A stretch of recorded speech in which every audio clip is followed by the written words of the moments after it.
My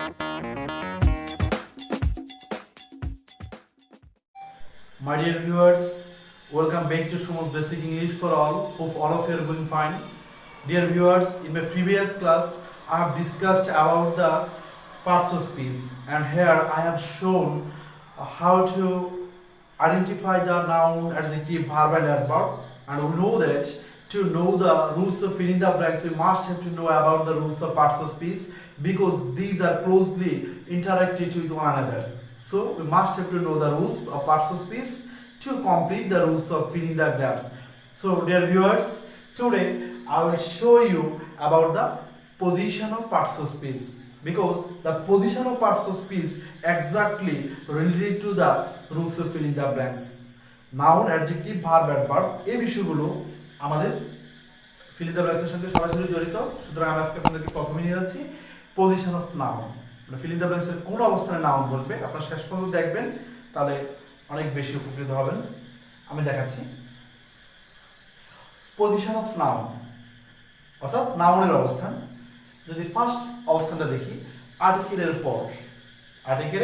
পর, যেমন আমি লিখেছি he took the, in the brackets there is a word responsible for breaking the axe handle. তো viewers, যে কথা বলছিলাম, যদি এখানে আর্টিকেল থাকে তবে আর্টিকেলের পরে আমরা কি করতে পারি, এটাকে নাউন হিসেবে নিতে পারি। তাহলে হি টুক দ্য রেসপন্সিবিলিটি হয়ে গেল। তাহলে আমরা দেখলাম রেসপন্সিবিলিটি অর্থাৎ এখানে আর্টিকেলের পরে আমরা কি করেছি, একটা নাউনকে রিসিভ করেছি। তারপর it is the, have the is a article and believe is an verb.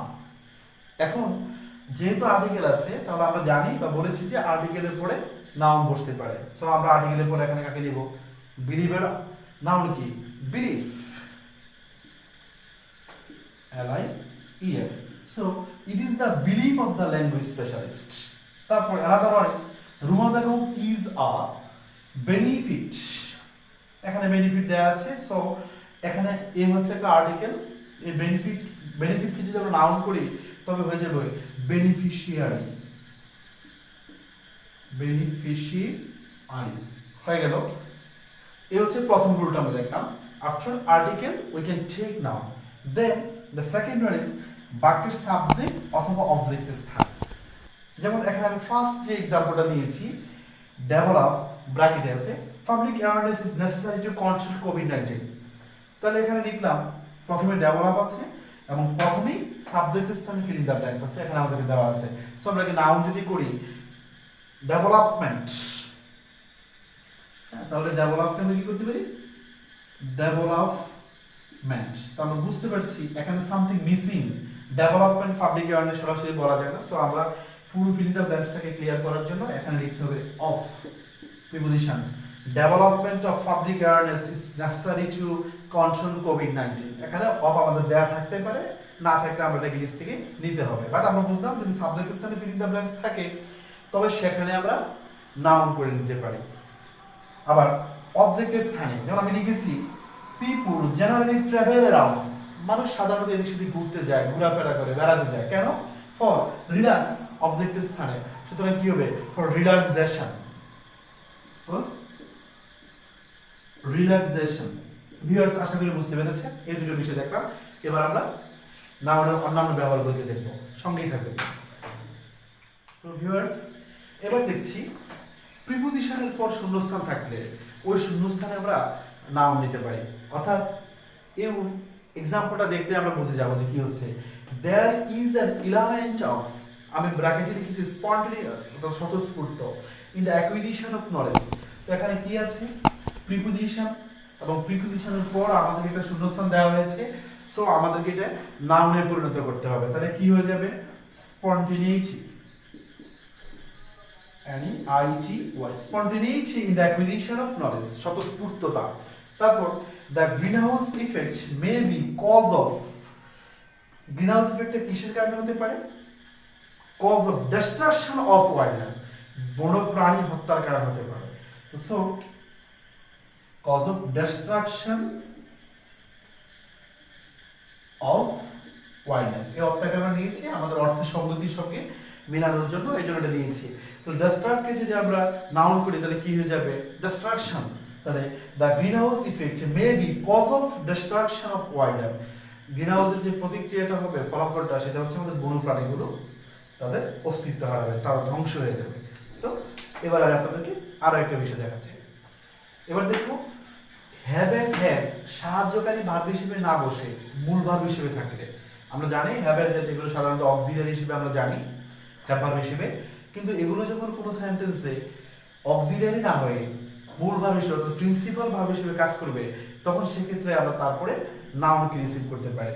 যেমন আমরা দেখলাম এখানে আমি লিখেছি the users have no aware, এখানে হ্যাভ আছে কিন্তু খেয়াল করে দেখি this have here is not an auxiliary verb, rather it's a principal verb here। এখানে have principal verb হিসেবে কাজ করছে। সো তারপরে আমরা কি নিতে পারি? এই aware কে যদি নাউন করি তাহলে কি হবে? the users have no awareness, আমরা জানি and in double s যোগ করে আমরা নাউন করতে পারি awareness of the language। তারপর many parents have no, এখানেও have কি প্রিন্সিপাল ভার্ব। সো এখানে ক্যাপেবল আছে অর্থাৎ সক্ষম বা সক্ষমতার কথা বোঝাতে হবে আমাদের। many parents have no capable and এখানে একটা প্রিপোজিশন বসাতে হবে, তাহলে many parents have no capability to, অর্থাৎ ক্যাপেবল কে আমরা কি করে ফেলেছি? নাউন করে ফেলেছি। ক্যাপেবল থেকে ক্যাপাবিলিটি, তারপর অর্থের সঙ্গতির জন্য আমাদেরকে টু সেন্ড প্রিপোজিশন নিতে হবে। So many parents have no capability to send the children to school. শুধু দেখলাম হ্যাভ এখানে প্রিন্সিপাল ভার্ব, এর জন্য আমরা তারপরে নাউন নিয়েছি। তারপরে লিখেছি পজিটিভ প্রোনাউন হিসেবে নাউনের পরে পজিটিভ প্রোনাউন কিংবা noun. In case of his, এখানে হিজ একটা পজিটিভ প্রোনাউন, তারপর দিস এটা পরে this event. In case of his fail, এখানে কি আছে? ফেল। এই ফেলকে যদি আমরা নাউনে পরিণত করি তবে কি হবে? Failure. In case of his failure he shoulder the responsibility, তার ব্যর্থতার ক্ষেত্রে সে দায়ভার নিজেই গ্রহণ করেছে। This event will remain vivid, অর্থাৎ এই ঘটনাটি সুস্পষ্ট হয়ে থাকবে ইন আওয়ার মেমোরি। সো কি হবে? এখানে আওয়ার পজিটিভ কেস অর্থাৎ পজিটিভ প্রোনাউন। তো যেহেতু এখানে পজিটিভ প্রোনাউন তারপর আমরা নাউন নিব, তাহলে কি হয়ে যাবে? In our memory. এখানে আমরা লিখতে পারি for long period of time, দীর্ঘদিন ধরে, লং পিরিয়ড অফ টাইম। তাহলে এখানে ইন আওয়ার মেমোরি, অর্থাৎ মেমোরি বলতে আমরা মেমোরি করে নাউনে পরিণত করেছে। সো আমরা দেখলাম কোন কোন ক্ষেত্রে আমরা নাউন পাই। আশা করি আপনারা এই বিষয়গুলো দেখলে যখন আমরা প্যাসেজে দেখব ফিল ইন দ্য ব্ল্যাঙ্কসে, তখন আমাদেরকে খেয়াল করতে হবে যে এখানে কোন অংশটা আছে, আমাদেরকে কিসে নাউন পরিবর্তন করতে হবে, কখন নাউনকে নিতে হবে। সো এবার আমরা দেখব অ্যাডজেক্টিভের ব্যবহারগুলোকে। চলুন ভিউয়ার্স, যে কথা বলছিলাম, এখন আমরা দেখব পজিশন অফ অ্যাডজেক্টিভ, অর্থাৎ কোন সেন্টেন্সে অ্যাডজেক্টিভের অবস্থানটা কোথায় হতে পারে। তখন আমরা ফিল ইন দ্য ব্ল্যাঙ্কস করতে গেলে যখন এই বিষয়গুলো আমাদের জানা থাকবে তখন আমরা বুঝতে পারবো যে কোনটার পর কোনটা আমাদের নেওয়া উচিত অথবা কিসে পরিবর্তন করা উচিত। তো আমরা দেখে নেই যে অ্যাডজেক্টিভ কোথায় বসতে পারে। প্রথমত an, is, are, was, are, be, আমরা এগুলো জানি বিভাগগুলো। এগুলো যদি মূল ভাব হিসেবে বসে, যদিও আমরা অক্সিলারি হিসেবে চিনি, তবে অনেক ক্ষেত্রে এগুলো মূল ভাব হিসেবে বসতে পারে। যদি মূল ভাব হিসেবে বসে তবে সেক্ষেত্রে এর পরবর্তীতে শূন্যস্থানে অ্যাডজেক্টিভ বসবে। যেমন আমি লিখেছি ইউ শুড বি, এখানে শুড হচ্ছে অক্সিলিয়ারি আর এই বিটা হচ্ছে মূল ভাব। সো এটা যেহেতু মূল ভাব, আমরা এটাকে অ্যাডজেক্টিভে পরিণত করব, কারণ এখানে অ্যামিজ আর ওয়াজ এর মধ্যে এবং বি এর মধ্যে আমরা বি কে মূল ভাব হিসেবে পেয়েছি। সো কম্পিটেন্সকে যদি অ্যাডজেক্টিভ করি তাহলে দাঁড়াবে কম্পিটেন্ট। তাহলে you should be competent in communicating with others, অর্থাৎ অন্যের সঙ্গে যোগাযোগ করার ক্ষেত্রে তোমাকে দক্ষ হতে হবে। তারপর bonsai is differ from pot planting, আমরা জানি বনসাই ক্ষুদ্রাকৃতির একটা সৃষ্টি, গাছের নিজের ইচ্ছের মতো এটাতে আকৃতি প্রদান করা, সেক্ষেত্রে আমরা কি বনসাই হিসেবে জানি। বনসাই ইজ ডিফার, তাহলে এখানে ডিফার দেওয়া আছে এবং আমরা খেয়াল করলাম যে এখানে ইজটা হচ্ছে মূল ভার্ব। সো এক্ষেত্রে আমরা এটাকে কি করে ফেলবো? অ্যাডজেক্টিভে পরিণত করবো। তো ডিফারকে যদি অ্যাডজেক্টিভ করি তবে হয়ে যাবে ডিফারেন্ট। অর্থাৎ different, bonsai is different from pot planting. Then আমি আরেকটা রুল লিখেছি, নাউনের পূর্বে শূন্যস্থান থাকলে, আবারও খেয়াল করি যে নাউনের পূর্বে শূন্যস্থান থাকে তবে সেক্ষেত্রে অ্যাডজেক্টিভ বসতে পারে। তো আমরা খেয়াল করি, হি রিসিভড এগ্রিকালচার লিখেছি ব্র্যাকেটে ট্রেনিং ফ্রম এনইসি, তিনি এনইসি থেকে কৃষি প্রশিক্ষণ নিয়েছেন। তাহলে খেয়াল করি, training is a noun and before this there is a bracket, I am filling the blanks. So আমরা নিয়ম অনুযায়ী এটাকে অ্যাডজেক্টিভে পরিণত করব। সো যদি অ্যাডজেক্টিভে পরিণত করি তাহলে কি হবে, he received agricultural training, so this one will be agricultural training. So viewers, আশা করি আপনারা বুঝে গেছেন। এবার আপনাদের অন্যান্য বিষয়গুলো দেখেন ভিউয়ার্স। এবার দেখছি আরেকটা কনসার্ন, আর্টিকেল ও নাউনের মাঝে শূন্যস্থান থাকলে, যদি আর্টিকেল এবং নাউনের মাঝে, খেয়াল করি এখানে এ একটা আর্টিকেল এবং এনভায়রনমেন্ট হচ্ছে একটা নাউন, আর মাঝে একটা শূন্যস্থান দেওয়া আছে আমাদেরকে, যদি এমন হয় তবে সেক্ষেত্রে আমরা অ্যাডজেক্টিভকে রিসিভ করব। তাহলে নয়েজকে আমরা যদি অ্যাডজেক্টিভ করি তবে হয়ে যাবে নয়েজি। কি দাঁড়াচ্ছে, living in a noisy environment may be harmful for man. তারপর second one, he proved that he was a, তাহলে এটা হচ্ছে কি আমাদের আর্টিকেল, তারপর এই ম্যানটা এখানে কি নাউন। তাহলে যে বলছিলাম যদি আর্টিকেল এবং নাউনের মাঝে থাকে, হ্যাঁ ফিল ইন দ্য ব্ল্যাঙ্কস থাকে, তবে সেক্ষেত্রে আমরা এটাকে অ্যাডজেক্টিভে পরিণত করব।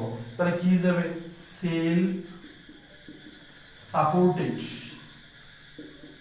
সেল সাপোর্টেড হয়ে গেল। এরপর আরেকটা রুল লিখেছি খুব important, subject plus feel in the blanks, অর্থাৎ সাবজেক্টের পরে যদি শূন্যস্থান থাকে, আবার বলছি যদি সাবজেক্টের পরে শূন্যস্থান থাকে, তারপরে যদি প্রিপোজিশন এবং তারপরে নাউন কিংবা প্রোনাউন থাকে, অর্থাৎ সাবজেক্ট তারপর এরপরই শূন্যস্থান থাকবে, অর্থাৎ সাবজেক্টের পর্ব শূন্যস্থান থাকছে, তারপর প্রিপোজিশন, তারপরে নাউন কিংবা প্রোনাউন যদি হয়, তবে এই ফিল ইন দ্য ব্ল্যাঙ্কসে আমরা কি করতে পারি, অ্যাডজেক্টিভ নিতে পারি। যেমন দা ওয়ার্ক, তাহলে ডু এর অ্যাডজেক্টিভ যদি করে ফেলি তাহলে হবে ডান, দা ওয়ার্ক ডান। অর্থাৎ এখানে দা ওয়ার্ক হচ্ছে সাবজেক্ট, তারপরে আমাদেরকে ফিল ইন দ্য ব্ল্যাঙ্কস দেওয়া আছে, তারপর প্রিপোজিশন, তারপর নাউন কিংবা প্রোনাউন। এবার টেনশন আমরা খেয়াল করলাম। তাহলে এই ক্ষেত্রে আমরা কি করেছি, ডু এর অ্যাডজেক্টিভ হচ্ছে ডান, যে করা হয়ে গেছে কাজটি, কাজের অবস্থানটা বোঝাচ্ছে। তারপর the lesson, this one is subject here, তারপরে একটা ফিল ইন দ্য ব্ল্যাঙ্কস এবং পরবর্তীতে কি হচ্ছে প্রিপোজিশন। তাহলে বলেছিলাম যদি এমন হয় তবে এই ক্ষেত্রে আমাদের অ্যাডজেক্টিভ হবে। তাহলে the lesson important for exam should be revised frequently, তাহলে ইম্পর্ট্যান্ট হয়ে যাবে ইম্পর্ট্যান্ট। ভিউয়ার্স আশা করি বুঝতে পারছি, ঠিক এমনি করে আমাদের রুলসগুলো কাজে লাগাতে হয়। ফিল ইন দ্য ব্ল্যাঙ্কসে বেসিক্যালি আমাদের কাজগুলো এরকমই হয়। আমরা দেখব যে ফিল ইন দ্য ব্ল্যাঙ্কস দেওয়া আছে তার আগে কি আছে, পরে কি আছে, তাহলে মাঝে আমাদের কি হওয়া উচিত। আমরা নাউন দেখে ফেলেছি ইতিমধ্যে, এখন অ্যাডজেক্টিভ দেখছি। তারপর আমি নেক্সট ক্লাসে আপনাদের জন্য অ্যাডভার্ব, ভার্ব এই বিষয়গুলোকে দেখাবো। তো চলুন অ্যাডজেক্টিভের আরো তিনটি ইম্পর্টেন্ট রুল জানা আছে আমাদের, সেটা জানবো। নেক্সট রুলটা, অ্যাডভার্বের পর শূন্যস্থান থাকলে তবে সেক্ষেত্রে আমাদের ভার্ব অথবা অ্যাডজেক্টিভ আমরা নিতে পারি। যেহেতু আমরা অ্যাডজেক্টিভের রুল পড়ছি, আমি এখানে ওই বিষয়টাকে আপনাদেরকে দেখাচ্ছি। Man usually, this one is an adverb, তারপর আমরা কি করছি অ্যাডজেক্টিভকে নিয়েছি অথবা ভার্বকে নিতে পারি। তাহলে কি হতে পারে, man usually want to have their own way, অর্থাৎ ভার্ব কিংবা অ্যাডজেক্টিভ হতে পারে। তারপর আমি লিখেছি খুবই important rule, look, seem, grow, taste, remain, sound, appear, turn, become, keep, get, এই ভার্বগুলো যখন থাকবে তারপর শূন্যস্থানে অ্যাডজেক্টিভ বসতে পারে। তাহলে আমি দেখাচ্ছি দুটো example. Even the oceans are getting, তাহলে গেট থেকে এসেছে গেটিং, তাহলে এখানে আমরা এই পলিউশনকে কি করে ফেলবো, পলিউটেড, এমনকি কি হচ্ছে সমুদ্রগুলো দূষিত হয়ে যাচ্ছে। এরপর দা বেবি লুকস, লুকস আছে এখানে বিউটি দেওয়া আছে, তাহলে লুকস বলেছিলাম আমরা লিখেছি অলরেডি, যদি লোক থাকে তবে সেক্ষেত্রে আমরা এটাকে অ্যাডজেক্টিভ করব, তাহলে কি হয়ে যাবে, beautiful, the baby looks beautiful. আশা করি আমরা বুঝেছি যে যদি অ্যাডভার্ব শূন্যস্থান থাকে সেক্ষেত্রে আমরা ভার্ব কিংবা অ্যাডজেক্টিভে রিসিভ করতে পারি, আবার এই ভার্বগুলো যখন থাকবে তখন তারপরে সাধারণত শূন্যস্থানে আমরা অ্যাডজেক্টিভে রিসিভ করব। তারপরে আরেকটা ব্যবহার দেখাচ্ছি অ্যাডজেক্টিভ। সো দেখাচ্ছিলাম অ্যাডভার্বের পর শূন্যস্থান থাকলে সেই শূন্যস্থানে অ্যাডজেক্টিভ বসতে পারে। যেমন আমি এখানে লিখেছি sound pollution is very, this one is an adverb. তো আমরা বলছি অ্যাডভার্ব যদি শূন্যস্থান থাকে সেক্ষেত্রে আমরা অ্যাডজেক্টিভ নিতে পারি। তাহলে এখানে হার্ম, তো হার্মের অ্যাডজেক্টিভ কি হার্মফুল, সো হার্মফুল। তাহলে কি হচ্ছে sound pollution is very harmful to people, হয়ে গেল। Then recurrence of earthquake is quite, a quite একটা অ্যাডভার্ব, অর্থাৎ ভূমিকম্পের যে পুনঃপুন সৃষ্টি, বারবার ভূমিকম্প হওয়াটা আতঙ্কজনক। তাহলে অ্যালার্মকে যদি আমরা অ্যাডজেক্টিভ করি তাহলে হয়ে যাবে অ্যালার্মিং, তো লিখলাম অ্যালার্মিং। তাহলে আমরা পেলাম যে অ্যাডভার্বের পর সাধারণত শূন্যস্থানে অ্যাডজেক্টিভে বসাতে পারি।